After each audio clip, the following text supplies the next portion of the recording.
Gordon was cross. "Why should Henry have a new shape?" he grumbled. "A shape good enough for me is good enough for him.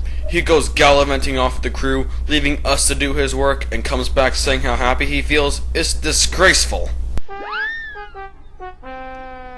And there's another thing. Henry whistles too much. No respectable engine ever whistles loudly in stations. It isn't wrong, but we just don't do it. Poor Henry didn't feel happy anymore. "Never mind," whispered Percy. "I'm glad you're home again. I like your whistling." "Goodbye, Henry," called Gordon. "We are glad to have you with us again, but remember what I said."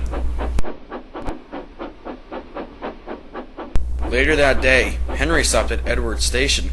"Hello, Henry," called Edward. "You look splendid. I was pleased to hear your happy whistle yesterday." "Thank you, Edward," smiled Henry. "Shh, shh. Can you hear something?"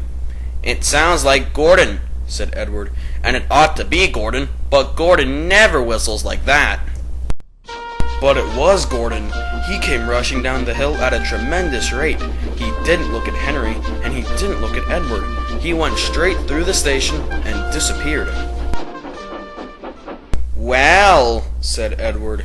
"It isn't wrong," chuckled Henry, "but we just don't do it." And he told Edward what Gordon had said.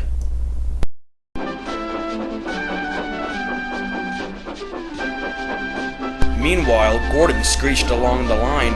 The noise was awful.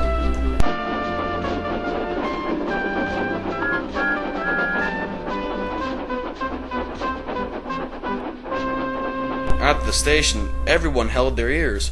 Sir Topham Hatt held his ears too. "Take him away," he bellowed, "and stop that noise." Gordon puffed sadly away, but he didn't stop whistling until two fiddlers climbed up and knocked his whistle valve in place.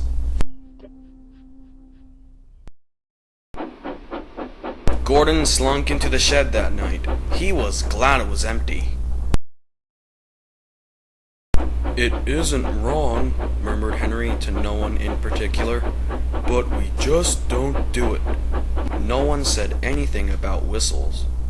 The next morning, Henry was enjoying himself enormously. "I feel so well, I feel so well," he sang. "Chickadee-chock, hummed his coaches. Then he saw some boys on a bridge. "Peep, peep, hello," he whistled. "Oh no," cried Henry. The boys didn't wave and take his number. They thought it would be fun to drop stones on him instead.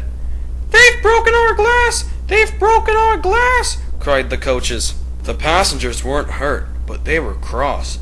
"Call the police!" "No, no," said the driver. "Leave it to Henry and me." "What will you do?" they asked. "Can you keep a secret?" "Yes, yes." "Well then," said the driver, "Henry is going to sneeze on those boys."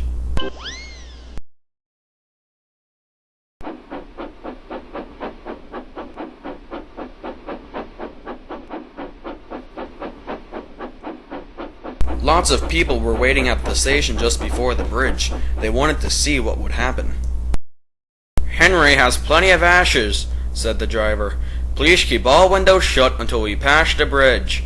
Henry is as excited as we are, aren't you, old fellow?"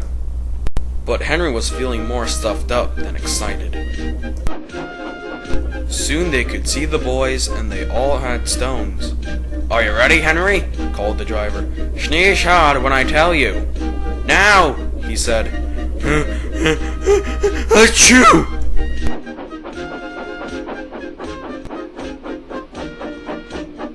"Well done, Henry," laughed his driver. Henry went home, hoping that next time he saw Gordon and the boys, they would have learned not to be so mean.